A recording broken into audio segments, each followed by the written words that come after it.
What was the story exactly that sold this agent that this 12-minute change was just crucial to your day and you just needed that extra 12 minutes?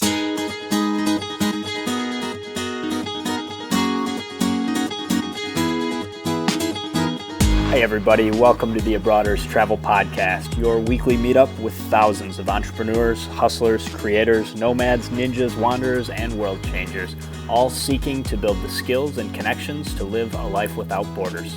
If you want to learn more about what we do or download our entire podcast archive, check out the website, abroaders.com. Happy Wednesday morning, and welcome to another episode of the Abroaders Travel Podcast. I'm Erik here with AJ Dunn, and today we are going to talk about negotiating. Like everything worthwhile, becoming a good negotiator takes practice. And in the context of travel hacking, good negotiation skills mean being assertive, persistent, and persuasive. In this episode, we're going to teach you how to find opportunities to negotiate thousands of dollars of additional value right into your travel hacking pockets. Show notes can be found at abroaders.com/negotiation. Good day, Mr. Dunn. Got a lot to live up to after a couple of really great guests. You ready to give these guys some good info on negotiating? Yeah, I am. It can really help your travel hacking game, but being a good negotiator, pretty much every way, shape, and form business where you go out to dinner, if you got a place in mind, negotiating is key. This is actually going to be the last show made in the USA for a little while. Erik and I both off to South America this evening, actually. And we both got pretty good redemption. We're both flying out of Detroit within about, 40 minutes or so of each other? Yep. Erik's heading to Rio. I'm heading to BA, Buenos Aires. I will be slumming it with all of the folks in coach. Erik will be amongst the elite, the one percenters flying in United business class to Rio. So you're going to be sipping champagne, and I'm going to be sneaking on a couple airplane shots at Jack to put me to bed. Should be good. So yeah, we both booked a one-way ticket, which gave us a lot more flexibility to plan the rest of our trip around the World Cup. AJ's redemption was 27,000 miles, and he saved $1,014 off the retail price of his ticket, so just about 3.75 cents per point. I saved a little over 2,000 on my airfare, spending 50,000 United miles for around 4 cents a point. I booked my ticket way back in December, and at the time there was no saver level space available in economy for Detroit to Rio. United, like most airlines, has multiple price levels for each class of service. So they open up saver level awards when they have a ton of open seats, and they sell the standard awards more when they think they're going to sell out those revenue tickets. So if you want to review award ticket pricing and how it works, you should check out episode 7 for a full breakdown. But the key thing to remember is that those levels for award pricing are tied to availability in a given class. So in other words, in this situation in December, the economy award ticket was 55,000 miles because it was at a standard level. So I actually saved miles by riding up front with the one percenters and, of course, all the other travel hackers that also know about award ticket pricing. United's website's good in that they show you all the classes of availability and the prices on one screen. So you'd have to be an idiot to pay 5,000 more miles to ride coach. But we wanted to bring this up because some airlines make you check each class individually. So it might not occur to you to check and see if business or first class were cheaper than coach or a negligible amount more. So it's really worth your while. It's a little bit counterintuitive, so it's definitely important to take a look at. We're going to dive a little bit deeper with this booking because I made a rookie mistake and I want to help you guys avoid. In my effort to fix it, I discovered a great travel hack that can possibly get you out of a similar jam. So let me just say in advance that I recognize that this mistake is the epitome of first world problems. When I booked this ticket, I was so excited about getting into business class for less than coach that I didn't bother to check what type of hard product would be on my flights. Yeah, so in airline lingo, hard products refer to the type of a plane, seat, and configuration. So things like how much space you have or how much privacy you have. Hard products are things that can't be changed unless the airline makes an investment like installing better seats or something along those lines. On the other hand, a soft product would be something like the quality of service, the type of food, or the type of drink. So my flights were on United's Star Alliance partner, Copa Airlines, and they feature a really outdated recliner-style business class seat. It's still way nicer than coach, but the objective here is to maximize value, and I definitely didn't achieve that with this redemption. There's a phenomenal free resource out there called Seat Guru, which we've linked up in the show notes, and you can just plug in the airline and flight number and the date you're going to be traveling, and it tells you everything you need to know about an airline's hard product. United charges $75 to change an itinerary, and in Erik's case, it was actually $100 because it was within 20 days of departure. And even worse, United raised their prices after Erik booked his ticket, so he'd normally have to pay the difference in mileage costs. Right. Luckily, I was able to take advantage of this great hack to rebook my flight without having to pay any of those fees. Airlines charge you big bucks if you have to make a change, but they make schedule changes and equipment changes all the time. As you can imagine, I booked back in December, and there's a ton that can happen between then and June 4th when my flight was supposed to take off. So sometimes they'll need to change to a different aircraft on your route. Maybe something has unexpected maintenance or some sort of logistical issue forces a schedule change. And when that happens, you have negotiating power to get the change fee waived. And it really doesn't have to be a big change. In my case, United moved up my departure time 12 minutes on one of my flights. So I had 3 flights. So I suffered the outrageous inconvenience of leaving from Detroit to Chicago a couple of minutes early. And I was still scheduled to arrive at Rio the exact same time. And on top of everything, this change was way back in February. So they emailed me about it, but still it was enough to get my whole itinerary rebooked this week with a fully flat business product from Houston to Rio. And I also dramatically improved my schedule, going from 3 to 2 connections and cutting my total travel time by more than 5 hours. So it's extremely valuable to be able to make those changes. And if an airline makes a small adjustment to your itinerary, that opens up your window to negotiate and be able to do it. On aware itineraries, schedule often gets compromised because there's not unlimited availability with miles. So for me, the top priority is always securing the flight, and often end up having to accept some sort of awkward layover or a long travel day to make it work. So hopefully you guys can use this schedule change hack to make improvements after bookings without having to pay those fees. Yeah, so this case is a bit of an extreme example. Erik pretty much got away with murder there. United was not obligated to accommodate his request in any way, shape, or form, but it also does show you the opportunities there are if you are willing to negotiate. So here's a couple tips that might help you achieve the same. First off, just make friends with the phone agent. Ask how they're doing, make a little bit of small talk if necessary. Phone agents talk to hundreds, if not thousands of people a day, and if you're one of the friendly ones, they'll probably help you out, because imagine how many unpleasant people they hear from. And the second thing is, if the first person you talk to won't do what you want, don't make a scene. Just be friendly and move on to another agent, because if you do happen to make a scene or, say, yell at the agent, they may take a note of that. And then the next agent that picks up says, this person's a jerk. We are not going to accommodate any requests. And they you're just out of have luck. a jerk note on they just check a little box and then they don't help you after that. I mean, this applies to all situations when you're talking to an airline. You always want to default to calling back if you're not getting what you want. And anytime you upset the agent, they can always put a note on your account, so that can set you back.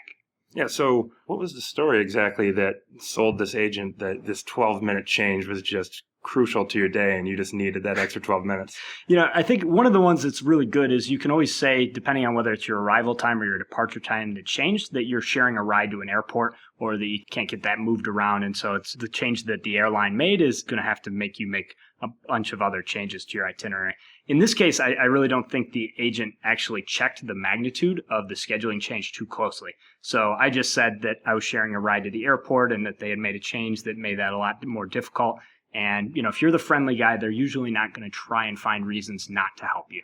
Yeah, it seems like a pretty good strategy for just life in general, just being the friendly guy. It does. Now, moving on, we got some more insights this week on how the transfer times are shaking out with Chase Ultimate Reward transfers to Singapore Airlines, thanks to Gary Leff of View from the Wing. Since he can't hold SQ awards, so that's Singapore Airlines reward program, delayed transfer times poses a small but real risk that can move your points only to find that somebody snagged your award ticket before your miles posted. Yeah, it looks like Chase is sending transfers in a batch sometime in the afternoon Eastern time. Those miles are getting posted at the start of the next business day in Singapore. Keep in mind, Singapore is 12 hours ahead of Eastern Standard Time. So the key takeaway here is to make sure to make your transfer in the morning Eastern time before Chase sends the daily batch, Sunday through Thursday. That would mean that your points will post in around 12 hours instead of having to wait 36. It might not seem like a huge deal, but if you need to transfer a bunch of points, it's really important that you don't lose that award ticket.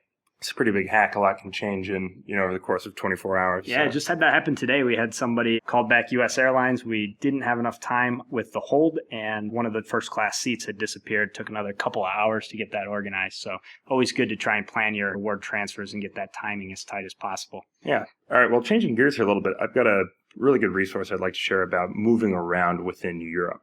from country to country. So long story short, easyjet.com seems to be the front runner as far as traveling within Europe.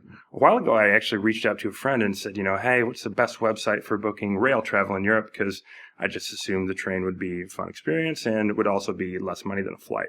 They actually sent me to EasyJet, and it seemed too good to be true, but it is an actual real live website lots of people use for booking travel. So I kind of wondered how they're offering this airfare that's so low. For example, I looked up a train from Amsterdam to Berlin. That was just under $200. And the same flight on EasyJet was out the door for $68. No fees or taxes. You paid $68. So after going through the checkout, it made a bit more sense. So if you book on EasyJet, when you go through the checkout, there's going to be a bunch of different opportunities to upsell you. They've got flight options where they'll try to get you to buy insurance from them. They've got, rental car stuff. They've got hotel stuff. They try to sell you about 30 different things before you check out. But if you just stick to the plan, pick your flight and book it, you're good to go. As long as you're a little kid not seeing shiny objects and spending extra money, you can keep the price low. But I've actually checked a bunch of different routes, and this is, it's very consistent in line with that kind of gap where you're almost spending half of what you'd pay for rail. And obviously that train from Amsterdam to Berlin was a little over 6 hours, and the flight was an hour and 25 minutes. So yeah, depending on your route, that can be a really good deal. I know that I was taking a look at some flights from Barcelona to Athens, and I was seeing those for under 40 euros as well. So there's definitely some great values to be had. Encourage you guys to take a look at that. Yeah, we'll link to that in the show notes as well. Okay, great. Now it's time to dive into the heart of today's episode. I got inspired to do this episode when I was spending some quality time with my pivot tables and came across a really surprising stat. In 2013 and 2014, I earned 111,000 points from a combination of complaints and negotiations with banks. Now, we use a highly conservative cents per point valuation when making decisions about going after new bonuses or buying points. So I've linked to a recent post by the Points Guy, which is pretty similar to the numbers that we use with our premium customers as far as finding the value for points. And by that conservative measure, 111,000 is worth $2,258. If you use our actual 2013-2014 redemption value, which was 5.29 cents per point, that negotiation earned me close to $6,000 in the last 17 months. Hopefully that figure got your attention. It definitely got mine. Keep in mind, that's just on the earning side. So hacks like getting your schedule changed for free, like we covered at the top of the episode, those are valuable too, but they're just a little bit harder to put a price tag on. Yeah, so we've got a few general principles to cover, and then we'll go into specific opportunities to use those negotiating skills. So the first thing is, you need to understand the rules in the system. Know who can give you what you want. The biggest opportunities are when airline and bank employees are empowered to make you happy. The next thing is do a bit of research or just ask us. And also, if something happens that affects lots of customers, it's easy to get data on what other people are being offered as compensation. Yeah, that's a really good point. A lot of times, a big change will affect lots of people. For example, the Business Platinum card from American Express lost their lounge benefits. And when that happened, a ton of people on Flyer Talk and other forums out there on frequent flyer hacking, they were out there saying exactly how many points they got offered by Amex. So you could literally just read down the roll, figure out what other people were getting offered, and have a baseline to know at the minimum, I'm not going to accept anything less than 25,000 points or whatever.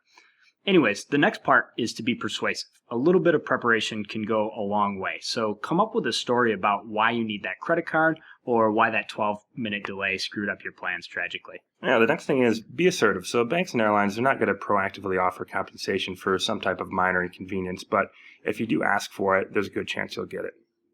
Ask for what you want and don't be afraid to push back if they don't initially give you what you ask for because, as you know, in negotiating, that first offer is rarely not the best. So continue to stick to your guns and ask for what you want.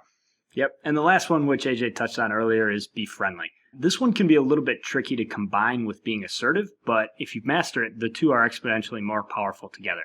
So if someone likes you, they will do everything in their power to help. Sometimes there's a company policy or there's restrictions on what they can do, and most people are not going to risk getting fired or getting in trouble just to help. But being friendly is going to ensure that you maximize and get that person to do as much as they can to make your life better. Yeah, and also kind of like I said about being assertive, being persistent helps. So let's say you're on the phone with an agent and you do get an offer, but you still don't like it. Just be friendly, hang up, and call back and try another agent, see if they'll give you an offer you like.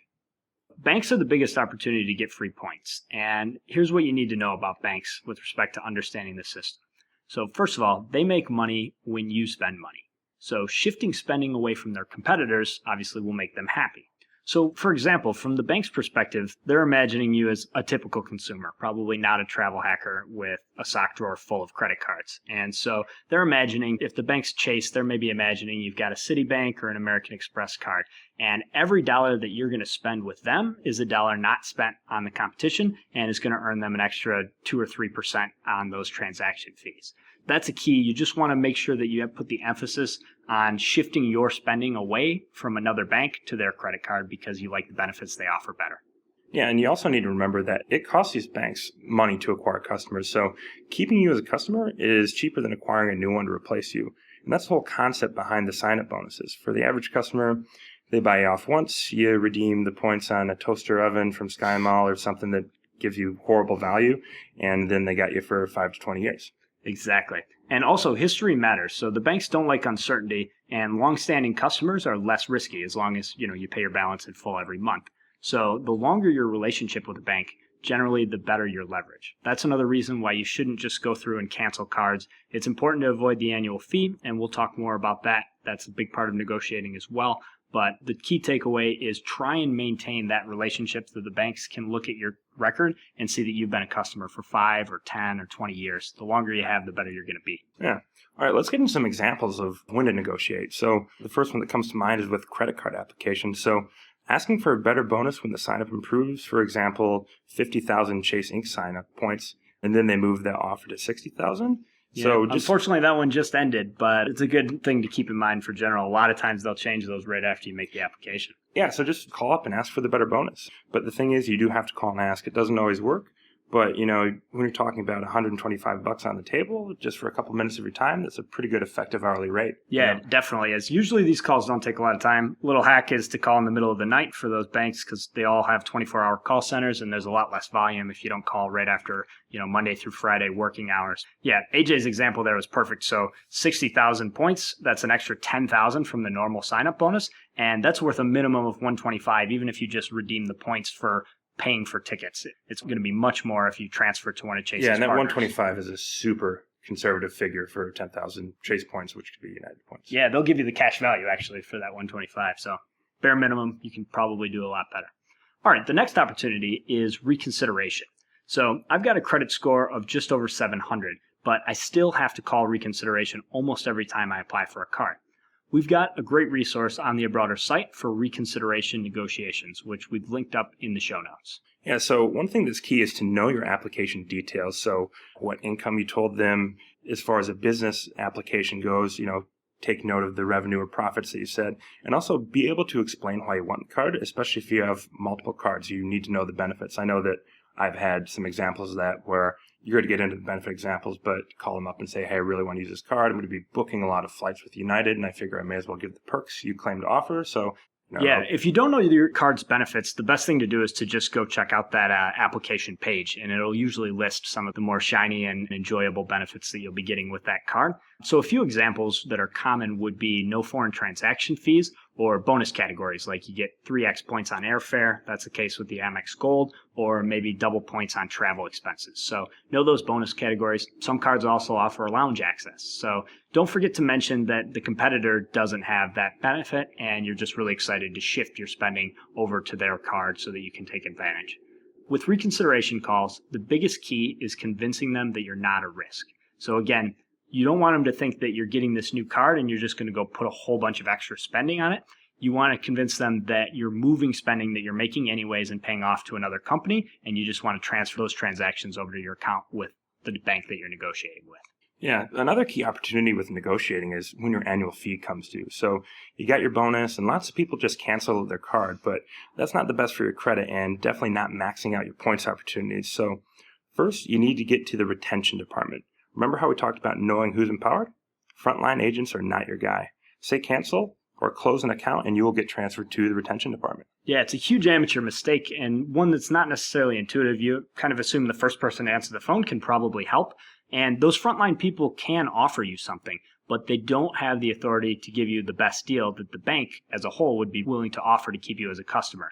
And they probably won't transfer you unless you specifically ask or say that you're going to cancel.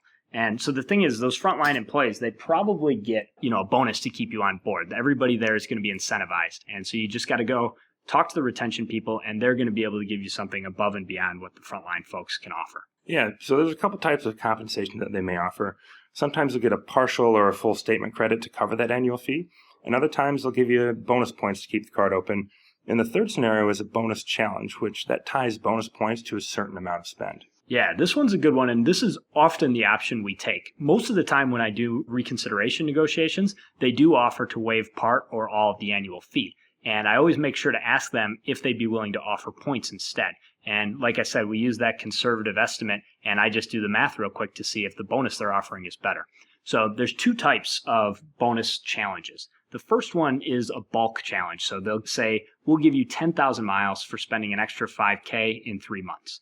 So you've got that opportunity to just get a chunk of points. It's the same thing as a regular sign-up bonus where you've got a minimum spending requirement in a set period of time. The other type is where they spread it out over 12 or 18 months. And these ones can be good too, especially if you already plan on using the card quite a bit. So for example, last year, Citibank, when I called to renegotiate my Visa Platinum card, they told me that they could give me an extra 1,000 points every month that I spent $1,000.